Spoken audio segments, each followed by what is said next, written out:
6장 7절에서 10절에 있는 말씀입니다. 갈라디아서 6장 7절에서 10절에 있는 말씀. 갈라디아서 6장 7절에서 10절에 있는 말씀. 우리 한 절씩 기도하겠습니다. 스스로 속이지 말라. 하나님은 업신여김을 받지 아니하시나니 사람이 무엇으로 심든지 그대로 거두리라.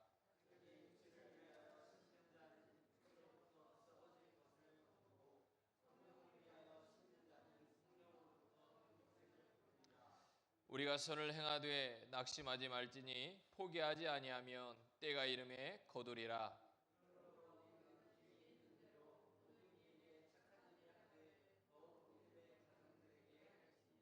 아멘.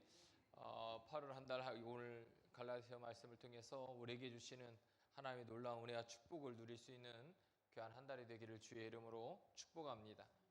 특별히 갈라디아서는 우리에게 복음을 통한 진정한 자유가 무엇인가 라고 하는 것을 말씀해 주고 있습니다. 특별히 오늘 6장은 갈라디아서의 결론 부분으로 갈라디아 교회를 향한 바울의 마지막 권면의 말씀을 들려주고 있습니다. 믿음으로 구원받은 성도는 죄인에게 온유하고 스스로 겸손하며 다른 성도들의 어려움에 동참하고 자신의 재물을 하나님 나라를 위해 선용합니다. 이렇게 격려와 권면의 말씀으로 채워진 이유는 우리 그리스도인들이 신앙생활을 하다 보면 낙심할 만한 일들이 일어난다는 것입니다. 그래서 그것을 통해 우리가 낙심하게 되고 무너지게 된다는 겁니다.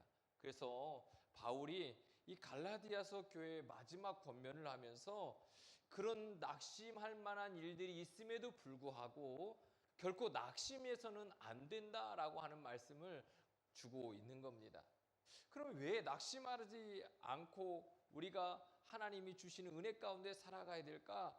그 첫 번째가 끝까지 그리스도인은 행하고 있는 선한 일을 해야 된다는 거예요. 그것을 포기하지 말라는 겁니다. 자, 9절을 한번 읽겠습니다. 9절. 자, 시작.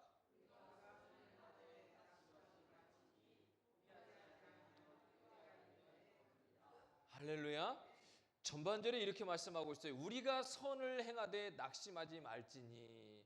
만약에 우리가 그릇된 일을 하고 있다면, 그것 때문에 비난과 비판을 받고 있다면 그건 멈춰야 합니다. 하지만 선한 일은 다르다는 겁니다. 선을 행하되 낙심하지 말지니라 말씀하는 것은 선한 일을 하면서 그것 때문에 부끄러워해서는 안 된다는 겁니다. 문제는 그 선한 일이라고 하는 것을 어떻게 판단하느냐는 것입니다. 과연 선한 일이 무엇일까요? 바울이 말하고 있는 선함이라고 하는 것은 사회에서 공통적으로 인정해주는 도덕적인 성과는 다릅니다. 사도 바울이 갈라디아 교회에게 이 말씀을 주었을 때에 그들 가운데 분명히 율법으로 보는 자들이 있었다는 겁니다.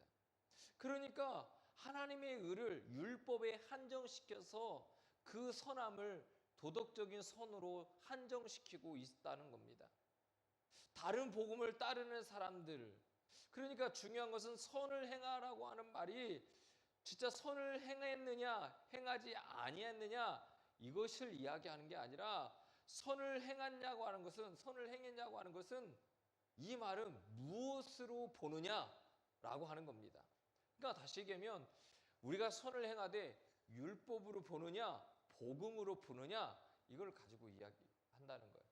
그러니까 우리는 지금 이 선을 어디를 가지고 어떤 기준을 두고 보고 있습니까?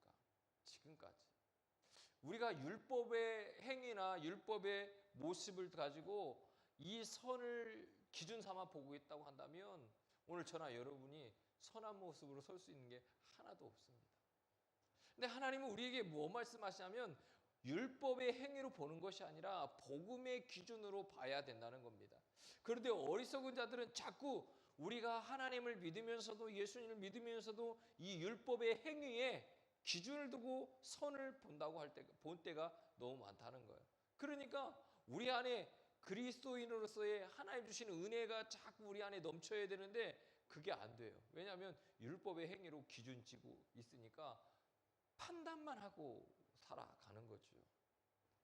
그래서 이 선을 행하되라고 하는 이 말은 우리에게 던져진 어떤 시험과도 같습니다. 이 말씀은 내 정체성을 드러내야 되는 거예요. 그러니까 율법의 행위를 쫓느냐, 아니면 내가 하나님이 우리에게 말씀하신 예수 그리스도께서 우리에게 주어주신 이 복음을 쫓아 살아가느냐, 이 정체성을 우리가 분명히 내어놔야 된다는 겁니다. 그래서 복음으로 사는 것에 대한 정체성을 드러낼 때 우리에게 말씀하는 게 바로 낙심하지 말. 오늘 저나 여러분이 율법의 행위로 따라가면 우리는 낙심할 일밖에 없다는 거예요. 복음을 붙들고 복음을 쫓아서 복음의 기준으로 우리가 보게 되면 우리는 예수님 안에서 낙심할 이유가 없다는 거예요. 특별히 선을 행하면서 우리가 낙심하지 말라고 말씀하고 있습니다. 오늘 저나 여러분이 어떤 일을 하든지 간에 복음의 기준이 되고 복음을 붙들고 선한 일을 행할 때 낙심하지 않기를 주님 축복합니다. 복음을 붙들고 복음의 선한 일을 행하다 보면 우리를 낙심하게 하고 실망하게 하는 일들이 수도 없이 많다는 겁니다. 그러나 오늘 바울은 그 이야기를 하는 겁니다. 그럼에도 불구하고 좌절하거나 낙심하지 말라는 거예요. 왜 그러냐? 바로 9절의 후반전의 말씀 때문에 그래요. 자, 다시 한번 9절 읽어요. 시작.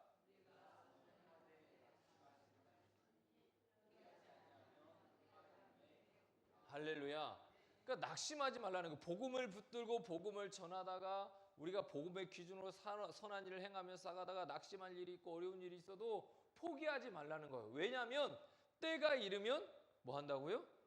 거둔다고요. 열매를 거둔다고요. 그러니까 때가 이르면 반드시 열매 거두게 된다고 하는 것에 대한 확신이 우리에게 있어야 된다는 겁니다. 이제 우리가 8월을 살아갑니다. 8월 달을 살아가면서 우리에게 포기하지 않고 낙심하지 않기를 주님 축복합니다. 포기하거나 낙심하는 것이 아니라 하나님이 우리에게 주시는 열매가 있다고 하는 확신을 가지고 살아가기를 주님 축복합니다. 앞에서 얘기한 낙심이라는 말은 우리 심적인 약함을 이야기하고, 피곤이라고 하는 말은 우리 육체적 연약함을 이야기합니다.